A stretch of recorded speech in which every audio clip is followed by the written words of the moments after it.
And welcome back to Mind the Gap, episode 3, Vedi and Jatt. For the first time ever, we can respond to both LCS and LEC games. Hell yeah. Previously, LEC Versus was just playing a whole bunch of games, and LCS hadn't been playing. Correct. But this week, we actually got them. Vedi, do you realize how hectic your league is to follow? Absolutely. Yeah, It's ridiculous. Yeah, there's 18 games in a weekend, bro. You've played 36 games. Yeah. LCS has played 9. Yeah, catch up, brother. No, you're playing twice as many games every week. It's ridiculous. Yeah, it's a lot of games, but we gotta zoom through these best of ones so we can get to the best of threes already. It's what it True. is, man. Wait, when do you switch? I guess I forget. It's 4 weeks of best of ones. 4 weeks. So just to remind doesn't everyone, that seed directly into playoffs? Yeah, top 8 then make to playoffs, and then it's best of 3, double elim. At least I think it's best of 3. I might be wrong. It might actually be best of 5. Playoffs should go straight to best of 5. No. But last year it was best of 3. I haven't double checked. It's one of those things where I worry about it when I get to it. Okay, I'm gonna check it right now because you opened the can. It is a best of 3 playoffs. But it's a best of 3 double elimination playoff with 8 teams. Okay, that makes sense. And then it switches also, to best of 5. It does 100% switches to best of 5. Yeah. We definitely don't have a whole thing of. No, that makes sense. It's an 18 playoff. You'd be playing. It's supposed to be like a quick season too. It's not like spring or summer. Yes, it is. Yeah, okay. But top 4 should 100% be best of 5s. At least that's what it was last year. I'd be very surprised. It is. The last 4 series are all best of 5s. So winners bracket final, and then the game before the losers bracket final, then losers bracket final, then final. Yeah.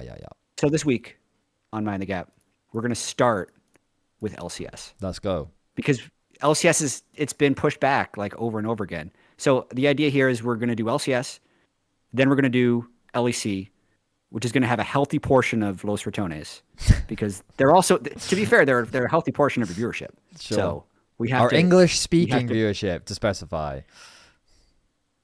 Ooh. Because we have, if you want to break it up, sure. It's like a quarter French, a quarter Spanish, a quarter English, and then everyone else. Okay. It's not exactly that, but it's something like that. I know. I'm about to go off on a tangent, but I'm gonna put that in my back pocket. That's very good. And bring it back later. Proud of you. We need to start LCS. All right.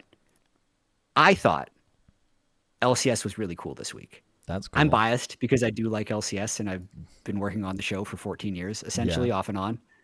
But I realized this actually yesterday, that the most refreshing part of the LCS is the fact that every team has something to prove. And I think you can probably relate to this too. Splits where you have a team that is clearly better than everyone else, and that team almost looks past the LCS or the LEC. So G2's done this in the past when they've been really good. FlyQuest did it last year. TSM did it back in 2016. TL did it back in 2018, where they say their only goal is international play. And it almost just they feel like the league is beneath them. I feel like that hurts the domestic product. But especially watching this last week, I'm like, by the way, every single team has something to prove, because the 2 best teams that we saw first, C9, TL, they both kind of sucked at the end of last year. I mentioned to you last week, TL won 23% of their games in split 3, and then C9 never made Worlds or MSI or First Stand, and hasn't gone international since they lost to Fnatic. The last time they were at Worlds, Berserker was losing to Fnatic in Korea in a best of 3 Swiss game.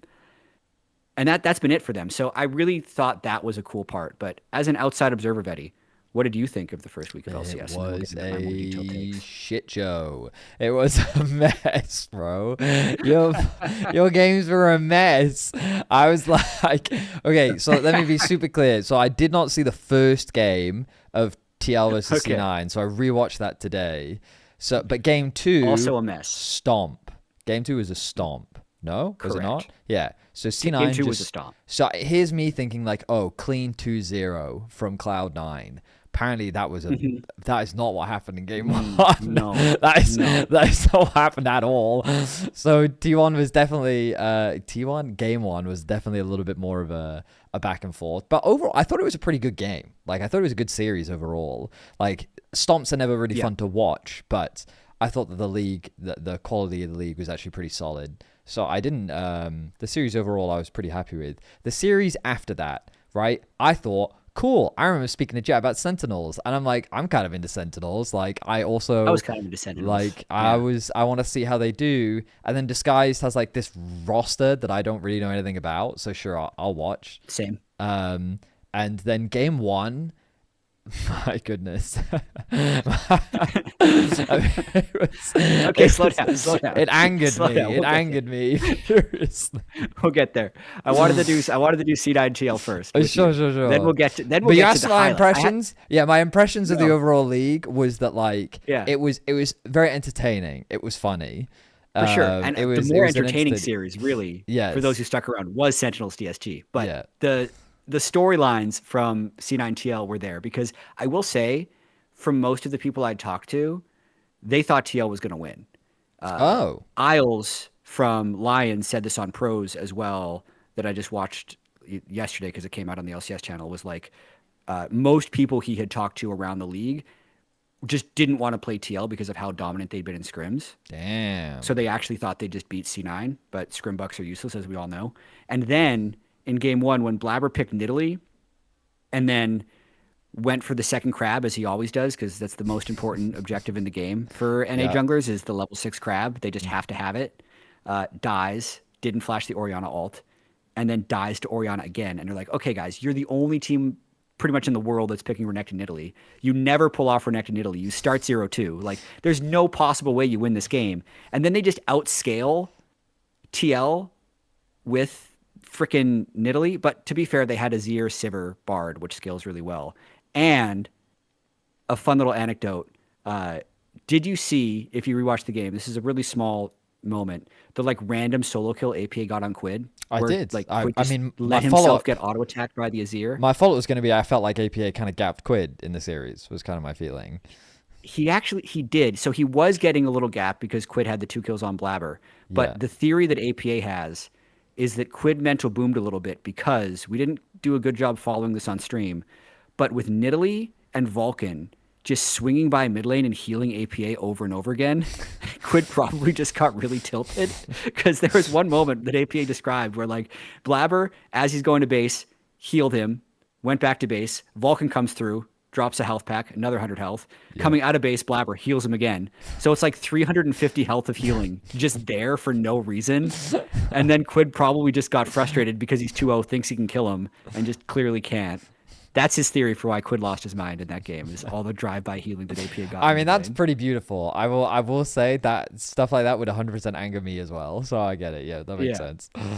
I didn't even pick up on it during the game. I'm like, actually, they do have a lot of really frustrating healing champs. They're not even ganks, but they make a big difference. So yeah, I think Cloud9, good start. I also think that based on what happened over in your LEC, trying to read too much into week one is foolish. Like, Yeah. if you, I'm spoiling our Los Ratones things because they're just on my mind. You originally said they were going to be 8th. Then you said they weren't going to win a game. Yeah. And now they're like 8th again. So if Yeah. you would have just ignored week one, you would have been more correct. Yeah. I mean, I'll go Which more is what into this later, but yes, Yeah. correct. I'm going to do the same thing with Team Liquid and just say they're fine. I'm just going to disregard this week. Are you just gonna They're still number disregard one it? for me. Okay. Yeah, I'm not going to put C9 over them yet. Yeah, I mean, I would probably do the same. Your format is a little more ruthless, though, no? Because little. it's Swiss. So, like, now that C9 has won, TL, in theory, has easier opposition. But then you could also Correct. argue that, like, the most common thing we heard in week 2 was a lot of players say, I'm now used to the stage, right? And, like, Yeah. we'll talk more about it specifically with teams like Navi and GX. But a lot of teams were just kind of like, oh, we're kind of now back here. We feel more comfortable again. It feels fine now to play on stage. And that was like a key thing about getting people out of their comfort zone and also games just being slightly less messy than they were in week 1. But then when you have a bunch of teams that are now at the bottom of the thing, like that may end up hurting TL. It kind of depends how good the league is overall, right? But Yeah. I wouldn't say that they've got an easy road. Do you know already who they're playing against next? Yeah, so it's pretty unlucky or lucky depending on how you look at it. So C9 will play Lion because they both won. Oh, sick. Sentinels plays Dig, and then FlyQuest plays DSG, and Shopify plays TL. So one of Shopify or TL are going to be 0-2. Shopify lost to Dig? To FlyQuest. To FlyQuest. That's the one I remember. Yeah. Okay, tell me your thoughts on I had this on Waiting Room. I talked to Kobe about, LCS starting with the Big Bang. And I'm like, well, the second series was a bigger bang than the first series. Absolutely. And he disagreed. And then I asked him how he defines the big bangs. And I'm like, well, these were longer games with more kills. So clearly, bigger bang. But I feel like you could counter by saying they were not good teams. So yeah, tell me why this series pissed you off. Wait. It was just a mess. But that is what I think good, like, at least I think that's what entertaining league is. I'm kind of like, I call them, there are some fans that are attached to one league specifically. And I'm not even saying that it's a specific one, but like there are fans that are attached to a league. And when they're really invested in that league, the clown fiestas, they say, haha, is really fun. High level games, they'll go, oh, that was really good league. But then when that happens in other regions, it's just them putting them down, right? Oh, sure. Yep. Right. So you see what I'm saying? So let's just say if you're an LEC pundit, you sit there and go, oh, this is an LEC clown fiesta. It's fine. Oh, G2 versus KC, really high quality game. But then when you see a clown fiesta in the LCK, you sit there and go, this just shows why the LCK isn't very good. Or same with the LCS or something like that. Right. Yeah. And so for me, like, I love a good clown fiesta. And that for me exactly was what Sentinels versus Disguised was. Because I felt like, first of all, I felt like Disguised should have won all 3 games. That was the first thing that angered me. Right? It's crazy. It's so crazy. They were supposed to build this team around their jungler. He wasn't there. Kryra's not there. He was waiting on his visa. So they used Kizno, who is a really high elo solo queue player, has NACL experience. He ends up doing fine. Yeah. And then the rookie AD carry, I screwed up his name the whole cast. I'm sure this has happened to you before, where there's just like a name that you had in your head one way, but you realize before the cast that it's wrong. Who was it? So Sajed is how you say it. Okay. But I had been like Sahid in my head, and Kangas was nailing it. Kangas was nailing it every time. So I was just letting him do it. And I'd be like, so the Kaisa is really fed yes. I've done that. Yes. But Sajed actually played really well. The thing that surprised me the most was how him and Lions, Sajed and Lions, practicing, just ran Rahel and Huhi in lane. I did not think that was going to be a possibility in this game. In games 1 and 3. Game 2, Rahel got really pissed off, I think, and played Lucian Nami, and then made Hambak camp their lane for the whole early game and went like 50 CS up. No. But then couldn't carry. But that was what stood out in the games to me, was how good the laning phase actually was by Sajed and Lion, and how far behind Rahel and Huhi fell in games 1 and 3. Yeah, that was the shocking thing to me. Hambak was the player that was annoying me. I think he made a lot of mistakes. He played really poorly, but to be fair, he had gotten here like that week. Fair. So okay. we had this thing where we thought we were going to have visa issues with 6 of the 8 teams. Yeah. And then it ended up only being Disguised in DSG. But that doesn't mean that these other teams are just fine. So they were right. I'm going to give them the benefit of the doubt for Sentinels. I mean, fair. Yeah, I thought I was looking at Darkwing's game 1 and I thought, oh, he's actually not too bad. And then his Cassio game. And then games 2 and 3 changed your opinion. Yeah, rough one. Happens. But yeah, like, I mean, they were super entertaining games. And like, you can kind of see they progressively got better, because like I mainly just watched game 1, and game 1 I was just like, what am I watching right now?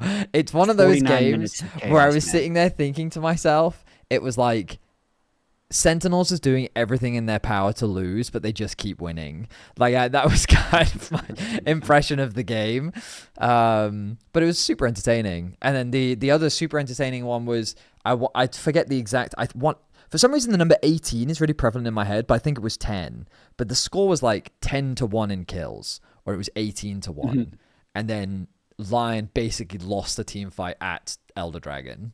And then they lost Elder Dragon. And then I sent you a DM, right? I was like, what the fuck is this?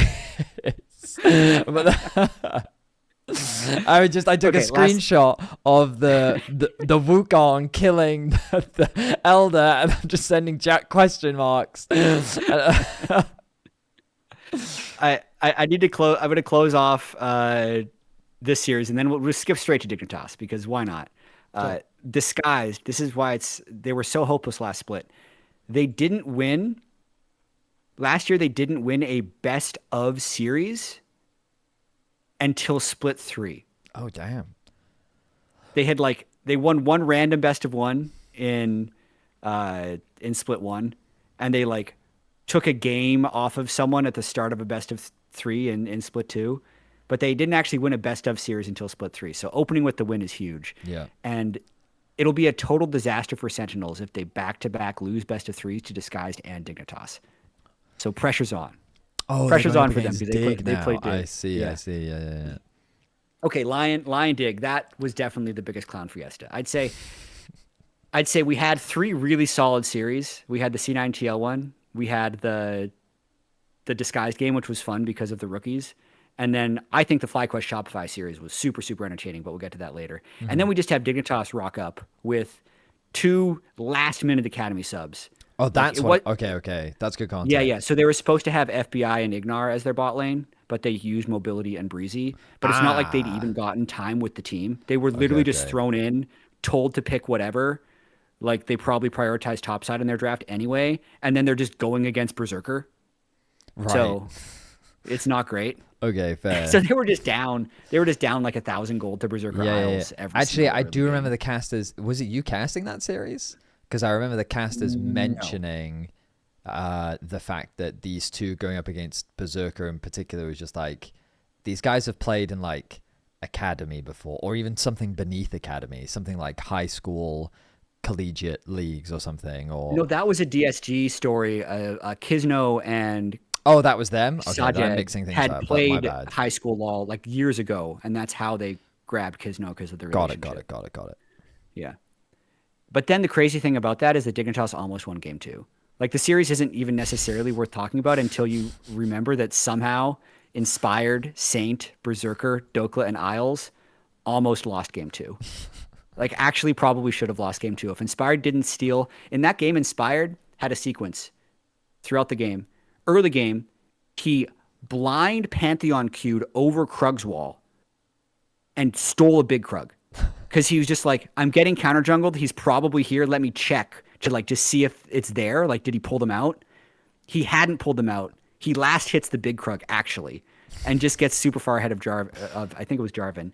Then he stole one Drake, and then he stole Elder Drake. Vi was game. Yeah, Vi. Yeah, I'm now. It's all coming back to me. I remember. Yes. Okay. Yes. Yeah, it's a total mess, dude. Well, I mean. I feel like it's one of those things where they kind of maybe just underestimated their opponent, maybe. I felt like Xe just got mega outclassed, didn't he? Didn't he just make a ton of mistakes in that Vi game, from what I remember? He fell really far behind, for sure. But then they almost came back, because he just, later in the game, he was finding Berserker, and Berserker was super fed and then ended up falling behind. That's how the game turned around. Kennen killed Renekton a bunch of times. Then they had really good engage and could actually kill Aphelios until it fell apart. So Palafox was on pros and actually pretty hopeful. Crazy thing, I think, Palafox thinks Dignitas will go to Worlds. That's what he said.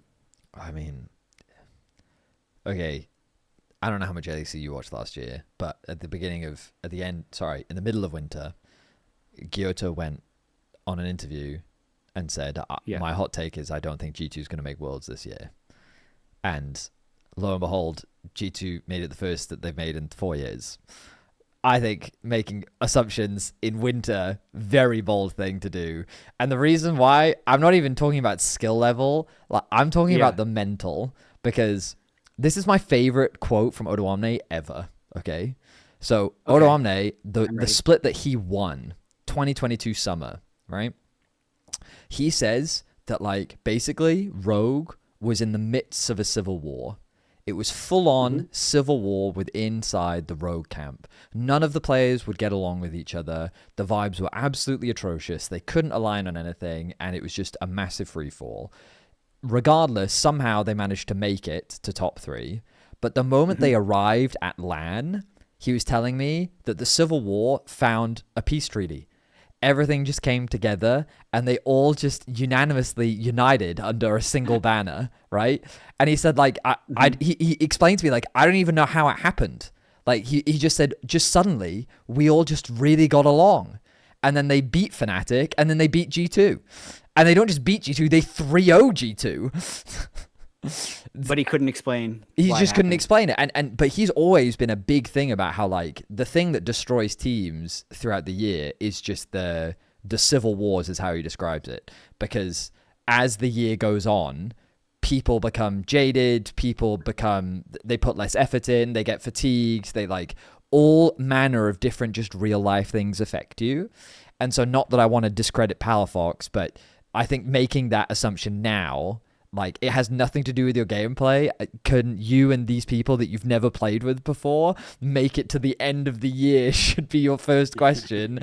Because keeping good vibes now don't mean anything. Like, in a month's time, everything could change. Yeah, and for what it's worth, I don't disagree with his mindset. He was on... I told you a little bit of the Palafox lore, but to me, he's one of the most interesting players in the LCS this year because he was on Shopify last year. Yeah. And Shopify fans thinks I hate them because I always talk about... Last year, I always talked about how bad Palafox's stats were and how many games Shopify actually lost, even though they finished top 3 in Split 2 and Split 3. But across the year, they won 41% of their games. Yeah. Everyone on their team died more than anybody else in their role. They led every single role in deaths. And Palafox was 7th, 8th, or 9th in every single mid laner statistical category, which is just crazy. So what I'd always say in all these pre-games is, like, if Palafox plays well, this team can be good. Like, if he just gets average stats, they're going to win. And that's usually what would happen, is in games where he'd do well, when they needed to clutch up, he'd win. But Palafox has a very comprehensive understanding of the game, at least the way he wants to play it. Sure. And he argues with everyone. Like, he's a very vocal player. Sure. So this is why Dignitas and Shopify are so interesting, because the reason people put Shopify, a lot of people, I didn't, but a lot of people put Shopify like 3rd in their power rankings, was because they have Zinni, the mid laner from KT Challengers, who was behind BDD, and they're like, wow, huge upgrade from Palafox. Yeah. Surely will be good. They just got beaten by FlyQuest, who's running a bunch of sub 20-year-olds. Yeah, with no Palafox. They were fun to watch. They were mega fun to watch. I like them. They were fun to watch, but I really like, if Palafox, I cannot wait for Shopify to play Dignitas. That's going to be my highlight. And I picked up on this, and I'm sorry, Palafox, if you hate me, but I thought this was so funny. So I listened to pros. Yeah. And Raz never directly asked Palafox about leaving Shopify. Right. But within the episode, he managed to point out mistakes or say people were, like, generally bad at something about pretty much every single one of his former teammates. Like, he won the split in energy with Dokla, and he just talked about how they found the Inter in game 2, and that's how they almost won. The Inter was Dokla. Okay. They were talking about the Sentinels game, and he's like, yeah, I just don't think Huhi's very good on engage champs. I don't think he's a good engager. He doesn't understand how to do it. He played a whole year with Huhi on energy when they were doing poorly. And then he also said, oh yeah, when you're on Shopify, the mid laner's kind of just along for the ride. So whatever happens, you're just part of it. So that's what Zinni's probably experiencing. He just said all these things within like a 20-minute span. So there's beef that is just like under the surface that I love with Palafox. That's great. Yeah. I mean, it was the best. It's funny that you mentioned the whole hater thing as well, just because, like, I know exactly what you mean, because I said, like, I mean, I tried to find my exact quote, but I couldn't find it, so I didn't bother looking. But I said that I think LR could go 0-11, right? Yes, you did. Now, I called KDA today to make fun of him, right? And he... After they won games? Because it had nothing to do with League of Legends. It was about Pokemon. Oh, okay. And I'm a professional rage baiter when it comes to Mark Lamont. So I called to wind him up, and he immediately brought up the fact that you said that I would go 0-11. And I'm like, I did say that. And he said, therefore, you are a hater. And I said, no. Yeah. I never flamed you or your team I'm a doubter. There's a difference. Just because I don't believe in you doesn't mean I hate you. In fact, I really want you to succeed, Mark. You're one of my good friends. We've been friends for a very long time. We've cast many amazing games together. I want you to succeed, but I didn't believe that you would, which is different. Now, of course, in the court of public opinion, he's going to be like, you're a hater. Well, I'm just like, well, okay. I mean, I can't. Well, if you're gonna think that, that's fair enough. But yeah, I mean, yeah. So I mean, I guess you're destined to be a Palafox hater for the rest of your life. Yeah, or even a Shopify hater. I feel like Fudge is a really chill guy, and I doubt he watches this podcast. So I think I can spoil this, and it still might have a good impact. I want to just do a bait and switch on someone because I've ranked them 6. I'm more down on Shopify than any other talent. Yeah. And like if he brings it up to me or something like, why are you putting us so low, man? I'll be like, hey, I just want to let you know that like it is my job to do analysis and it's personal. So I just want you to know that I personally hate you and want to see you fail. Like just do the switcheroo of just like, no, I'm just a professional, do my job. It's never personal. Just like, actually, no. You personally you specifically, I actually don't like at all. I can't wait to do that to someone on air just to see how they react. That would probably so be Fudger. funny. It'll be Fudger's Den or something. Because they could sit there and just be like, I knew it. Oh, that's great. Okay, I already talked about Shopify. I can move on. We can move on from LCS right after this. I think FlyQuest is really exciting because of how young they are and how much they're fighting. With that being said, when you're watching them, like they 2-0'd, but they flipped the hell out of that whole series. Yeah, that's why it was fun. They were super far behind in game 1 because Griffin did a level 6 scuttle flip against a Malphite. And if he doesn't win that, you just guarantee die, which he did. I didn't see game 1 because I was home basically when the game was ending. But for context, right, I tune in 35 minutes into the game where FlyQuest have like a 8K gold lead or something. And I'm like, why is this game still going? So that was kind of what I had. Yeah, their support Cryogen skipped tier 2. So he went from tier 3 to LCS. Oh, so yeah. We have a few players like that. Yeah. He's low macro currently, but high mechanics. So that team is definitely a work in progress, but they just take every single angle they see and they just fight, which is going to be fun. They're going to lose a lot of games doing that. Yeah. I enjoyed tuning into Ludwig every now and then and seeing him both excited and stressed at the same time. But okay, I think we did LCS justice. I hope. Sure, if you want, yeah. I think so. I want to do Los Ratones and then the rest of LEC. Now I want to be super clear. Feel? I apologized on broadcast. Okay, I did. You did. I said my sorry. Shox called you out, right? Did. Or was it Lore? No, it was Shox. It was Shox. Yeah. I did. I just thought there was no way they lose 11 straight games. I mean, statistically, you're correct. Yeah, but where's the fun in that? But truthfully, I think from what I remember, the logic I had was a lot to do with their top side. And after their first week, I really felt like Valia wouldn't be able to bounce back. I felt like that the way in which he played just wasn't good enough. And that, I don't know if you know this, Baus has been solo killed every game. Every game. I'm aware. It's not a good look. Yeah, it's not a good look. So, when I'm sitting here thinking to myself, if you're in the LEC and you don't have a top side, then it's going to be really difficult for you to win games, even against weaker teams. But then, you know what? Nemesis had the weekend, I wouldn't even say weekend of his life. He's had insane pop-off performances throughout his career. But yeah, the man. You guys give away player of the week in LEC? We have player of the game, which is fan voted, just to be clear. So it's kind of. But no player of the week? No, we don't have that. I feel like it would have been Nemesis. Probably, yeah. Yeah, I think it's hard to top. His 2 Rise games. So I pulled some Los Ratones stats that I just find interesting. Conversation starters, really. So Nemesis is first in the league in CS per minute. And that's on a team that's lost 4 games, which is impressive. So 10.1 CS per minute amongst mid laners. These are amongst mid laner stats. He has 12 deaths, which is the fewest of mid laners. And then I will say his laning, his goal difference in 15 is not great. It's ninth lowest. It's negative 146. But I still feel like the CS and the low deaths, as well as the ability to carry his team in the 2 wins, is crazy impressive.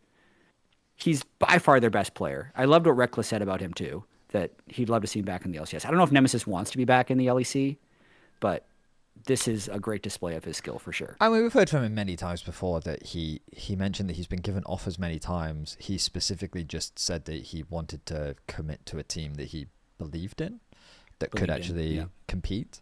He didn't want to just join a team to then lose to G2 or Fnatic or whoever it was back in the day when he was like had recently just left. But I mean, we talked about it coming in, right? That Nemesis was like, I was trying to convince you that Nemesis was their best player.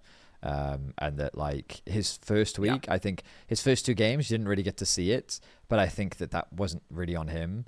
But I think that what he is very good at is just he has a great map understanding, so he knows exactly where he needs to be on the map and what he can and what he cannot do.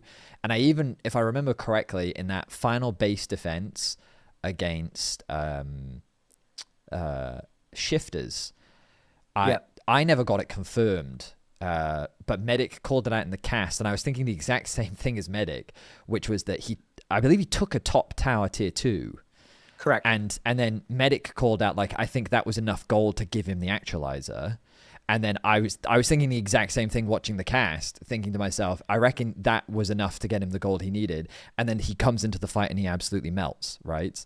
And so, like, that type of stuff is exactly what I think makes him super talented, because he just has a really good understanding of like, okay, if I'm here, I can take this wave. If I'm here, I can do this and that. And sometimes, admittedly, he does have to take risks.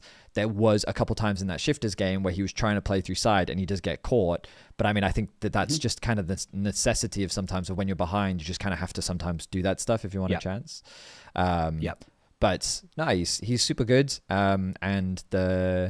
I mean, on paper, you could argue that they should have lost that game, absolutely. But like, hey, like, you can't deny the fact that that is the LR magic that they were famous for in the ERLs. Their early games were traditionally very bad, and then they would often out macro their opponents back into the game, or they would find one fight to start giving them momentum back into the game. And it's cool to see that they still have some of that magic left. But it's not funny, right? But at the same time, it is. So I saw a screenshot that Renato, do you remember Chakrez? Chakrez. He took a screenshot of these tweets. Yes, he is. He took these screenshots of Nuke crashing out, and I thought it was a meme. Right? I thought it was a meme. Like that this was some famous crash out that he had put Nuke's name over, right? And I was just like, okay, like that's quite funny.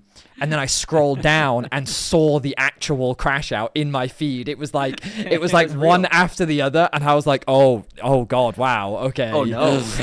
No. But I mean, a team that should have on paper gone 3-0 in week 1 because their loss to Giants was like, it was a base race. It was a silly. They definitely should have won that game. They should have got to then go 0-3. And I rewatched their Vitality game today because I was like, how did they lose that game? But they lost in the same way. Like, it was a bit rough early game, but then they had a really strong mid game. They had Baron, and then they lost the team fight bot and then threw. So from a winning position, they then fell behind, and then the exact same thing happened in their third game. And it, like, aside from the G2 game, which they started the week off, they got smashed, but while LR is now riding that momentum high, Shifters has kind of had the exact opposite effect, where they now find themselves with a 0-3 week. That's the crazy thing in terms of pressure. Like, in week 1 with LR, I was talking to you and asking if they're even having fun anymore, because they're just getting completely dunked on. And Kadril's emotional reaction on stream, as well as how happy the players were after game 1, I think speaks that it was definitely debatably fun. It's very rewarding to win. It's like a different type of satisfaction, but like pure fun. Just getting dunked on by every LEC team and then also the community probably sucked. But then it's flipped now with all the LEC teams who wanted to humiliate them. If you lose to them, all the pressure and hate's on you. So that's why Nuke crashes out. Because like a week ago, this team was a total laughingstock joke that never should have been in the league. And he's like, now we freaking lost to these guys. I'm sure a lot of other players feel that way. Very few will actually post about it. but there's that was incredible, that crash. I mean, you don't pick say, Nidalee top unless you are like. I mean, I'm projecting here, but you're egoing on your opponent. Like, we've seen a couple. So aside from Nuke crashing out, I do feel like that's kind of how the game is right now, though. T1 came back from what, like 9,000 gold down against KT. LCS has had some very near throws. I know in solo queue, the game just like, I just feel like its slingshot's bigger than it has. Oh, I mean, 100%. I mean, literally in week 1, G2 should have beaten Giant X. They dive tier 3 tower. Game is over. 13K was the T1 comeback. Yeah, but yeah, so like I think the game is super easy Nemesis, to come back. Yeah. He picked up 2 1,100 gold bounties. He did, yes. In that fight. Yep. So he just like, he got an actualizer to fight, and then the fight gave him a Zonias. Like it's insane how much slingshot you get. No, absolutely. You're completely right. And yeah, I think that we'll see how, because I think you're right in the perception around LR now is that teams probably saw them as very weak. And now that perception will change. It just will. It'll be rewarding to beat them again. Whereas 100%. Previously, it's just supposed to happen. Yeah. So, yeah, exactly. And the problem that LR will now have, right? So I think this is super important in the context of best of ones, is schedule, right? So, best of ones, you can be given a false sense of how strong a team is if they're high in the standings because their opponents may have been easier. And this was a narrative we had specifically for Vitality coming in for this week because they were finally going up against KC, which was one of the expected top dogs in the league. But if you actually look at Navi's schedule, they hadn't played KOI yet. They hadn't played G2 yet. They had played Fnatic, but they hadn't played KC yet. None of the expected top 3. And so they finally go up against KC and you're sitting there asking the question, are they good enough to actually compete in the top 3? And then they end up falling short. So now the question will continue to be asked, was it just kind of like you're better than the bad teams, but you're not quite as good as the good ones? Or is it okay, you fell short against KC this time, but now you're looking to ramp up? And so I use that as a pretext to talk about LR's schedule, and they still have KOI to play against. And I think if I'm right... No, it's G2, KOI, and Navi next week. Yeah, so... They've got 3 teams in the top of the standings. So G2's 3-3, but we know they're better than that. Yes, basically. They absolutely are. They absolutely are. I mean, for context, like G2, the only game they lost this week was to KC, which is the other team at the top of the standings, right? So KC had a good week, man. They did, yeah. They bounced back massively. Yeah. I don't want to jump to them yet. I need to give you my stats. I didn't finish my stats. Oh, sorry. Yeah. Go ahead. My LR stats. It has been very bad for Baus. Yes. I know people talk about the solo kills. However, he also is down an average of 1,200 gold at 15. Yeah.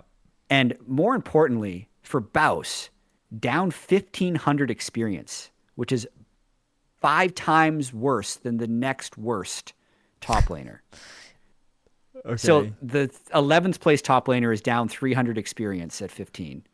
Baus is down 1,500 experience at 15. Okay. He's so here's, I know Lore asked him this on stage, like, what happened to Baus? Have you lost yourself? And he's like, oh, it's complicated. The game has changed a lot. I do think the Scion bans and the changes to the game have made it harder on him. Yeah.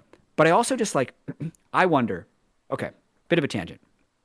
I think Baus, I don't watch his stream as much as other people do because he's one of the most popular streamers in League. Yes. But when I have watched him, he had a style that was just really good at getting gold, and he didn't really care about how much gold he gave the opponent. The game was changed in a way so killing him was more rewarding over time, but his proxying and his turret taking were ways of just making him get a lot of gold. And then I think his team fight mechanics are really freaking good. Like one of the best players I've ever seen in actual team fighting and pulling things off. Sure. But I don't think his laning has actually ever been good. He's just found workarounds to get gold in different ways. So I think now that he's getting locked in lane with LEC level top laners is just really unlucky. That's my Baus take. So, first and foremost, you're looking at the wrong stats. Ooh. You need to be looking at the damage per death stats. And you also need to be looking at the... What the hell is that? Where do you find damage per death? I don't have that in my file. So there's a bunch of people in the chat right now that are laughing right now because this is a huge meme within just LR because they streamed all their games, right? So obviously these stats that you're bringing up were also things that the broadcast would bring up. And so then he would sit there, watch the broadcast, talk with his team, and then he'd be like, that's a fake stat. You can't take any of that seriously. Like, the stat that you need to care about is the actual amount of damage you're doing per death that you get. And some people in the chat right now are saying damage per kill as well, right? But the whole idea is that all of the damage that you do for every kill that you have, for Baus in particular, what it shows is that he is able to like do a lot of damage in team fights, basically, so that when like the team is getting lots of kills, he is like a big contributor to that damage, right? Now, I will admit, it's a load of crap, but but it's just, it's fun, and it's just the beautiful, it's just kind of what Baus is, and he's just kind of like, nah, man, you got to look at what makes sense in the context of how I play the game. And I mean, you're completely right. Like, the thing that surprises a lot of people is how smart of a player he really is. Because there's a lot of shorts that I just see passively where he basically explains things to you that are intuitive to a lot of very high level players, and he can put into words pretty eloquently how like waves in particular work, and like explaining how you can proxy, how you can generate gold, and the way that you describe like gold specifically, he is very savvy when it comes to gold. And it was super common when he was competing in the ERLs for you to see him be like 0-4-0, but he was down 100 gold, right? Exactly.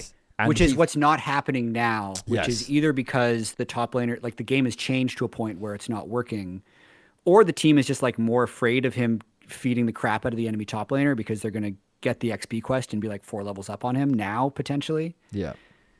But I'm curious to hear him talk about it when the season is over.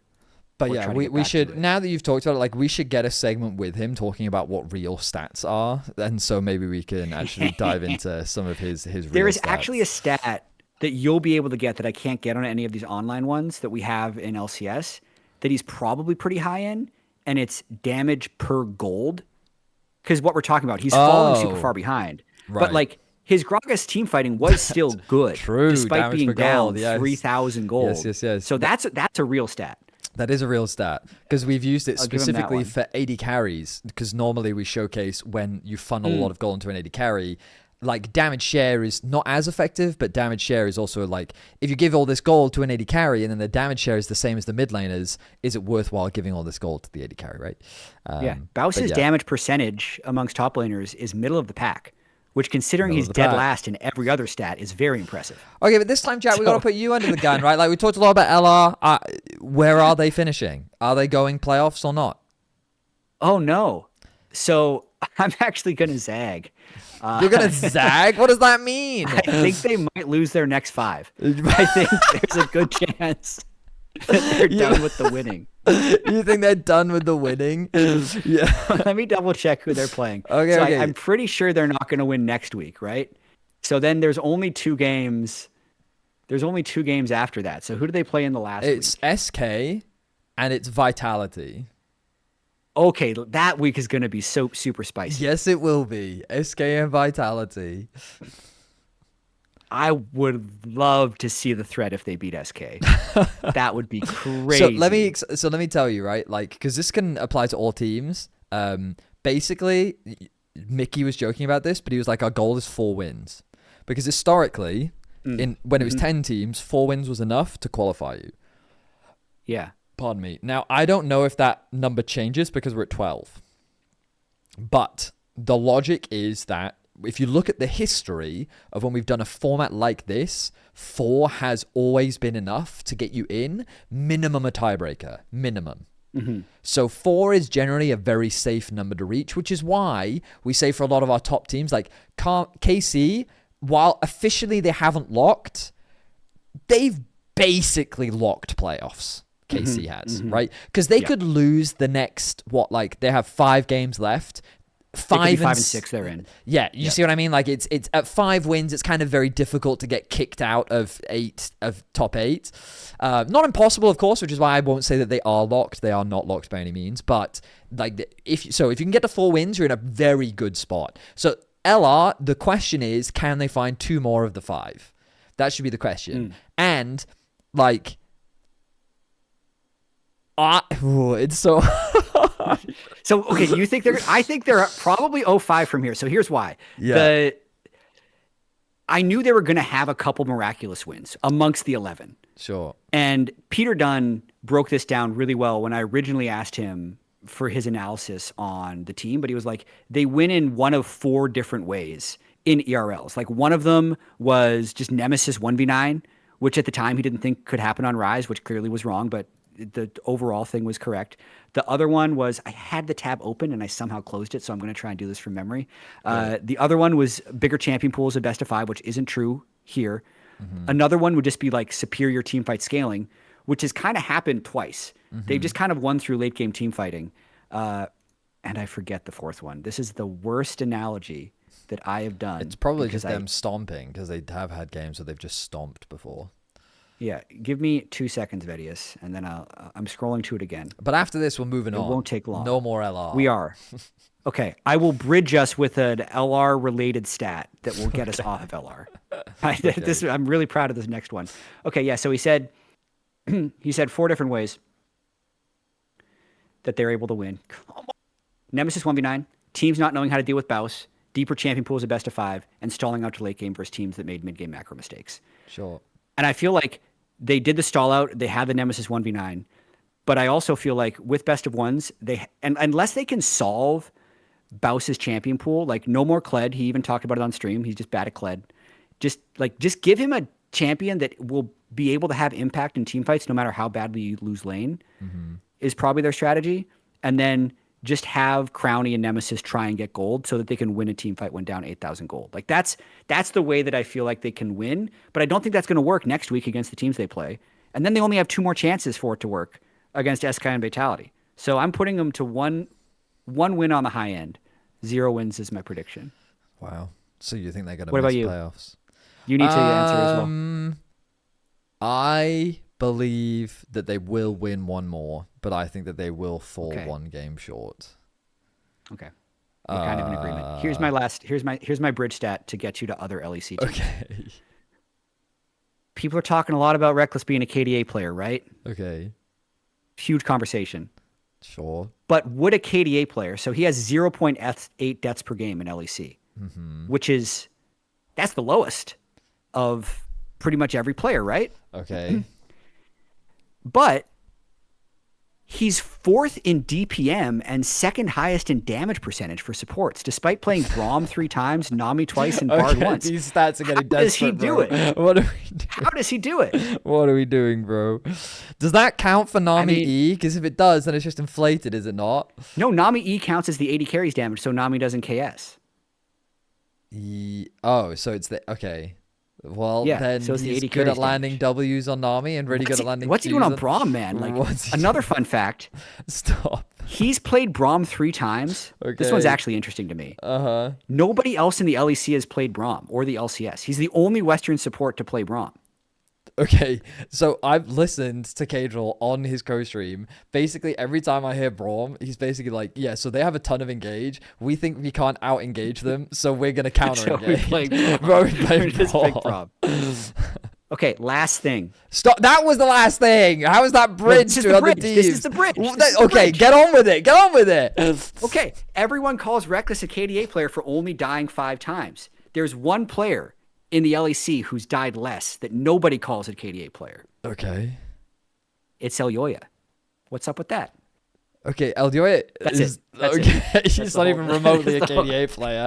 There's no universe. 4 times, though. The team's lost twice. Elyoya, more in their brother, losses, Elyoya is like the opposite of a KDA player. That man sends it on repeat. Like... That's crazy. Wait, how many total deaths does Elyoya have? 4 total. Like, how do you only die 4 times total when you've lost twice? Right? Because he's the best jungler in the LEC, bro. He's the best Okay. jungler. He is, for sure.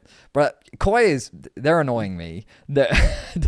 Because... Okay, we'll move on now. We'll move on to Koi. Great. Tell me why they're annoying you. 'Cause they lost that game. Mondays, they suck. Okay? Mondays specifically, they suck.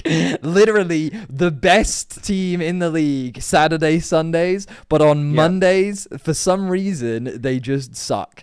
And I don't know. Well, traditionally, JoJo has had that as an off day, but then he moved to Europe. Right, exactly. That reason must you be play the on explanation.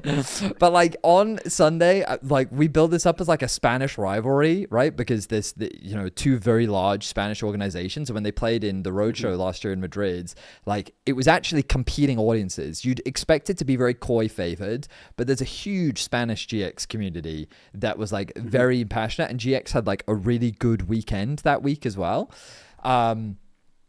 And so we kind of built it up as a reminder for like that Spanish back and forth, but we very much expected Koi to come in as the favorites. And then we had this really funny interview with Noah right before we got into game, where we asked him like, okay, who's the better bot lane and what needs to happen for you guys to win? And Noah just said, well, I'm a challenger AD carry and Super's only a Masters AD carry, so I'll show you what the difference is. And then we go into game, they pick Caitlyn, Elise, and they just shit on them. They just destroy them 2v2. And the jungler is there. And all we can think of it down the bot lane over and over. It's just like, wait a minute, what just happened? What the hell?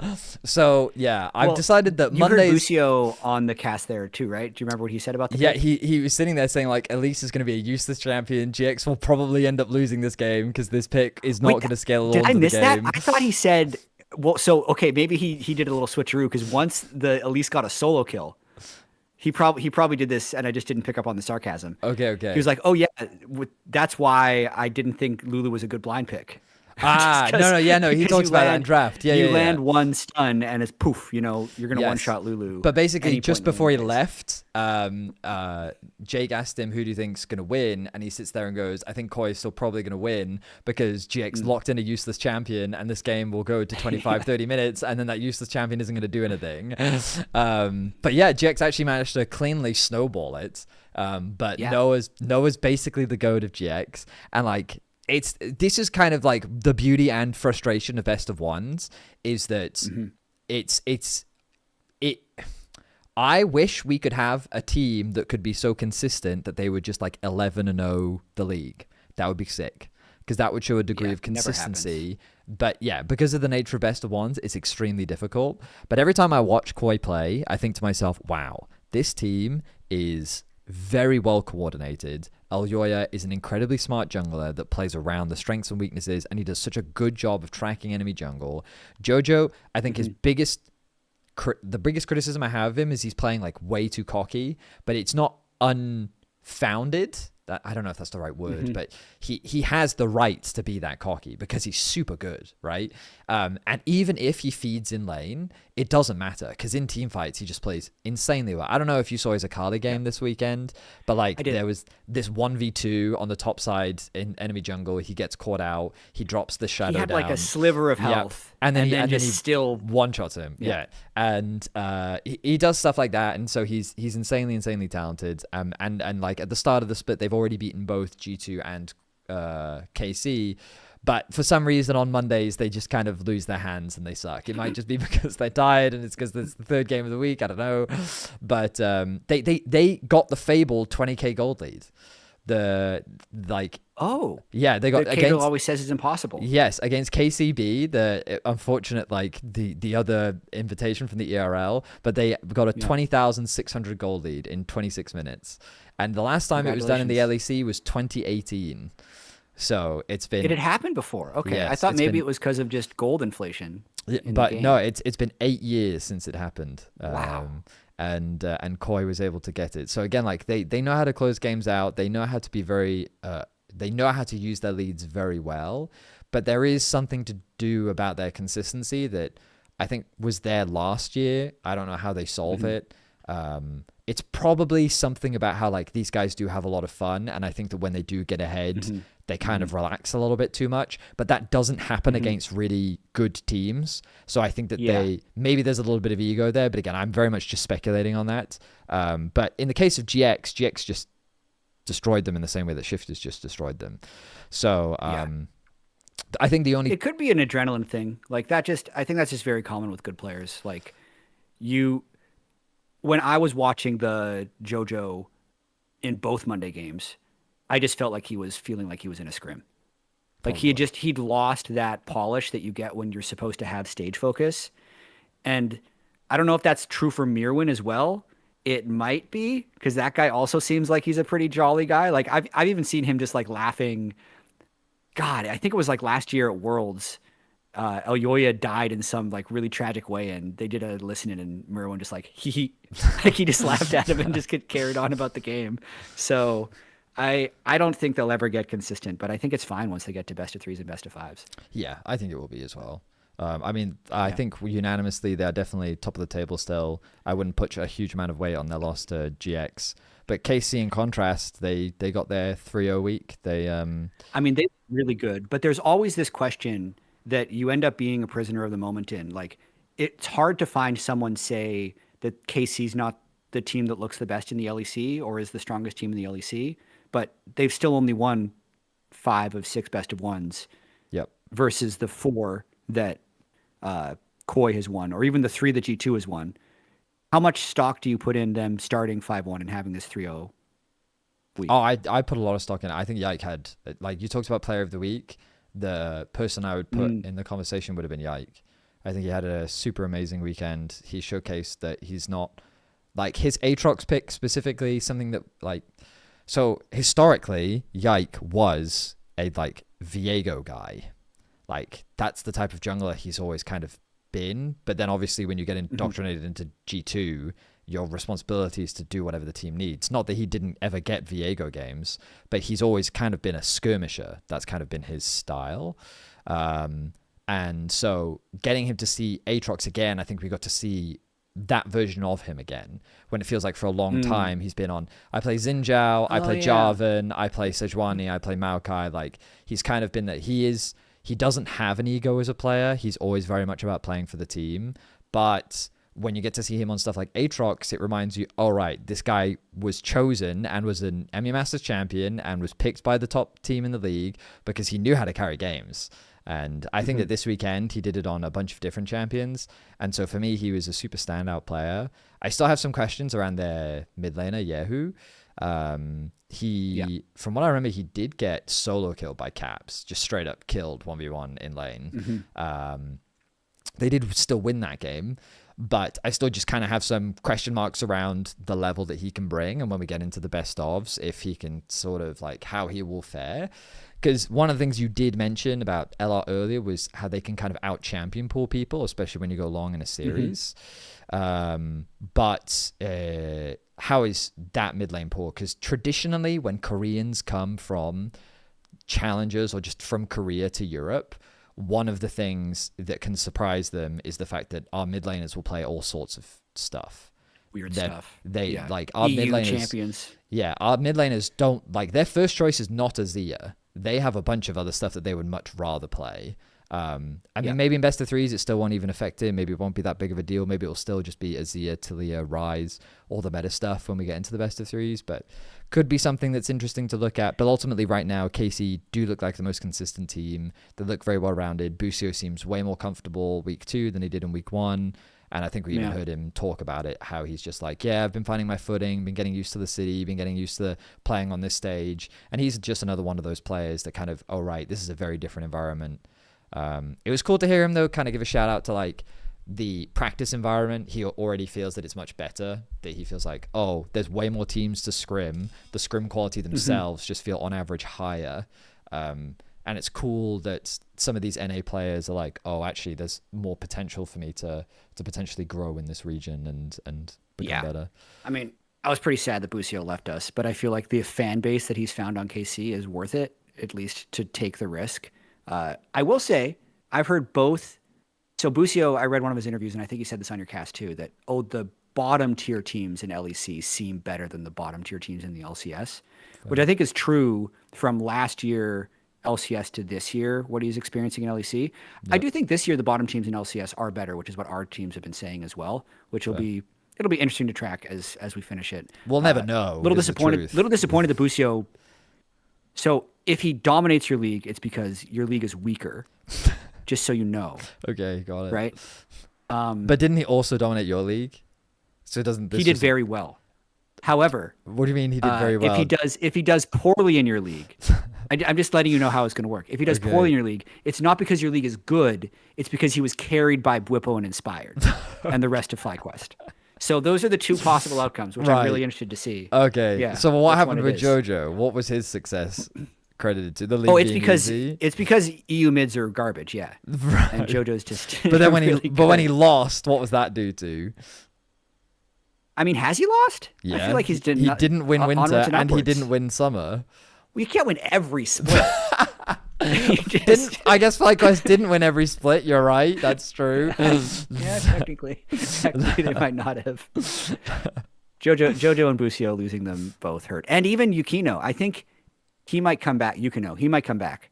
I feel like he's getting a nice showcase. He's getting an LEC offer, I think, in spring, bro. Why not an LCS offer? We have the same formats. Just bring him home. Bring him home. Someone needs a jungler. Wait, is he American or Canadian? I'm pretty sure he's American. Okay, then he doesn't need to be. The Canadians have been having a hell of a time getting. I was gonna say because it's like, is it easier to go back if he's Canadian? Yeah, that's a rough one. And there's also like, I heard with Busio that if he wants to go back to NA, he's going to be an import for 2 years. Really? Yeah. It's an old rule of like, so like Sven, for instance, had to declare his residency and Inspired as well. Yeah. So like if those guys go back, they'll be imports to LEC because they've declared as an LCS player. But that makes sense to me. But has Busio claimed EU is his home? He has to be. Y'all have 2 Koreans on that team. He's a Polish passport holder, so he's an EU player right now. Oh my god, that's I did not know that. I know, and they don't want you to hot swap it. So they're like, okay, once you change, it's 2-year cooldown. So it's like, so he's kind of committed to EU for at least a little bit then. A little bit, unless North America reinvests in our tier 2 talent after the massive success of Sajed, nailed it, and Griffin. And Cryogen in week 1. Damn. Okay. Well, are there any other EU teams you're interested in? Because KC Goods, I feel like we've done amazingly well on time, but I want to get your take on G2 and Fnatic. Okay. Because Fnatic's 4-2. Yep. I feel like quietly Upset is also like every time I look at the screen, he's like 7-0. Yep.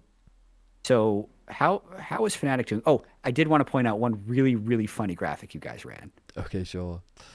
Yeah. So you have those like side portraits now where you run the stats. Yeah.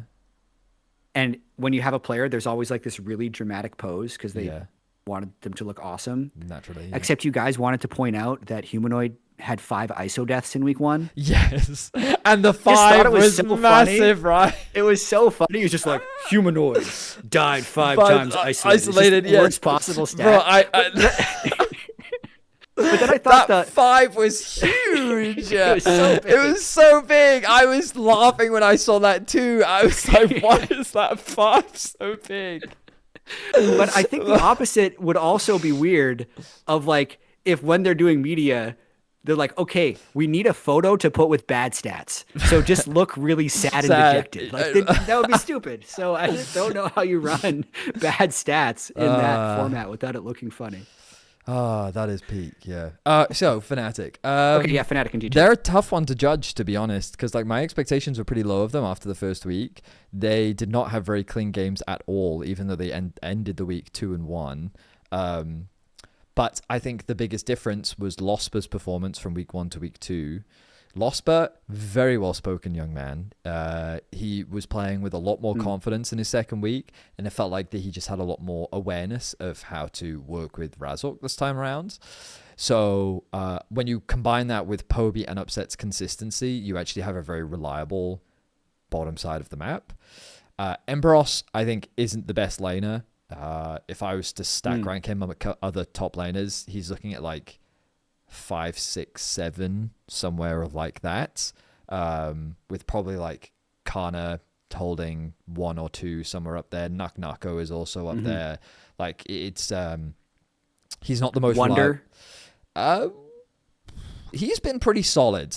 Probably Wonder's super inflated because he beat the KC Blue guy by like 40 CS. Yes. So I checked his stats this morning. I'm like, wow, is he really leading the league in goal difference at 10? I'm like, well, because he was 2,000 gold up on a academy tier 3 player. But yeah, okay. But yeah, continue. Fnatic are just it's tough to judge them right now. It feels like that they're kind of in a similar place to last split, where they're just kind of outside the top teams.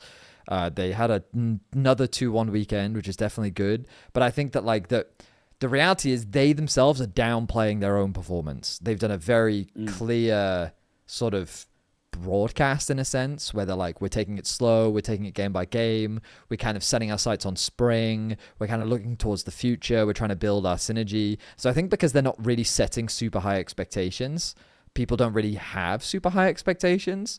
And yes, they did lose to SK, but they've also lost to KOI, but they did beat GX and Vitality, who are the teams that are kind of right next to them in the standings. And so they're kind of doing exactly what they need to, which is we want to make sure we're competing near the top. We're probably not quite good enough to actually be a top team yet, but we're basically on the edge, so with a little bit more practice. So I think overall, Fnatic's kind of where we expected them to be. I think I told you at the start of split, 4-5-6 is where I expected them to be. And right now, that seems very comfortably where they are. That seems about what they are. Yeah. Do you think Upset is a KDA player? No, not at all. Okay. I was just gonna say, imagine if he laned with Reckless and their jungler was Elyoya. They'd never die. They'd have so few deaths. That's true, yes. But no, he definitely brushed that off last year for sure. What is I don't feel like there's anything wrong with G2. I feel like it's almost just expected now that they start splits like garbage. I don't know why they always do this. It's probably because they are like, okay, Broken Blade, you can play Lee Sin. It's fine, no issues. And they have something like this every single year, or is something actually wrong? No, I don't think anything's wrong. Like, they stomped Heretics and they stomped Shifters. They looked very clean in both those games, and then they lost to KC. I think the way in which they lost to KC, a part of it was the Lee Sin pick to a degree, but I think their whole draft made it really difficult. They just didn't have any damage. Like, they had a Galio in that game too, from what I remember, and it was clear that like some of the fights they actually took, I think, weren't that bad, but then Lee Sin would die first. And so then they just kind of immediately ran out of damage. And then they're like, well, now there's nothing that we can do about it. So I think that was more of they came in with a plan, their plan didn't work, rather than I'm just going to immediately write them off. The problem with G2... And it's best of one. They care less about winning every single best of one than anybody else, I'd imagine. You can find so many examples throughout the year. Like, I think even last year or 2 years ago, they finished 4th at the end of the regular season and they won that split. Like, it's just, unfortunately, they've just earned the pedigree where if Caps is on a roster, it's just very unlikely that they will not find a way to get to top 3 some point at the end of the splits. I'm not going to put them as the favorites to win right now. Right now, I think it's a pretty close race between G2, KOI, and KC.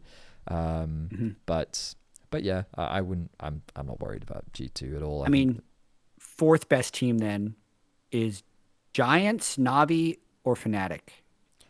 I think Navi is right there. I think Fnatic and Navi. Wow. I'm really impressed with Navi.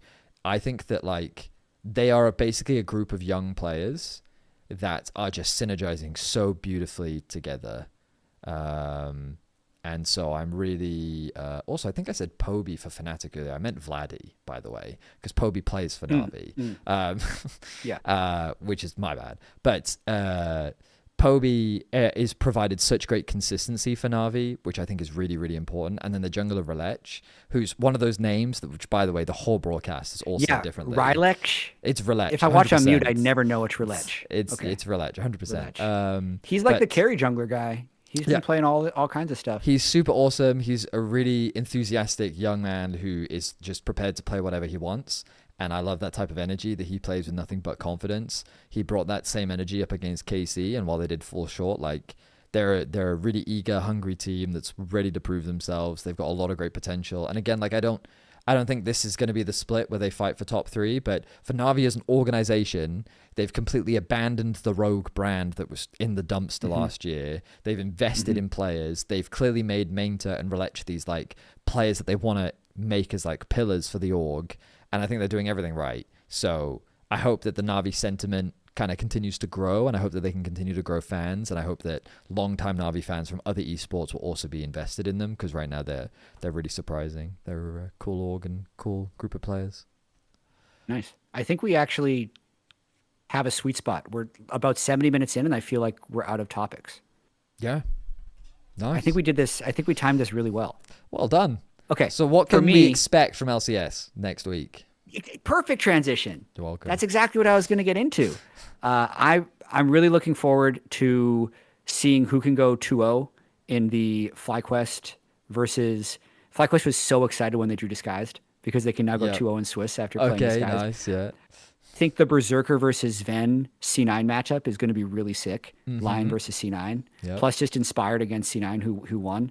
And then I know there's only 4 matchups, so I'm going to leave. I'm going to pick 3 of the 4. The next best matchup is Shopify TL because one of those teams is going to go 0-2, which is always spicy. When a lot of people had Shopify 3rd, I didn't. I had them 6th, and it was personal. It's because I hate them, but that's why I put them 6th. Wow, I think for LEC, LR fans have a rough weekend ahead of them. They've got KOI plus G2 plus Na'Vi. If they win any of those games, massive upset, huge for the org. If they win any of those games, they can make playoffs. I do 100% believe that they can do it. But that's a super exciting game. And then KC Fnatic is also a really hype matchup. But there's just so many games. It kind of depends on where you play. You're 18 games a week. It's so hard to keep in your head. But this is the last one, actually. The best of ones. Because the week after you only do 12. Goes to 2 days. Yeah, it's 12 games the week after. And then that will be the final weekend. So there's 2 more weekends of best of ones, and then we're done. And then it's best of 3s. Yeah. So there you go. And then spring and summer are the same across LEC and LCS, which is going to make the synergy of the show super easy. It'll be much easier. When we have exactly the same number of games for both sides. Yes, hopefully.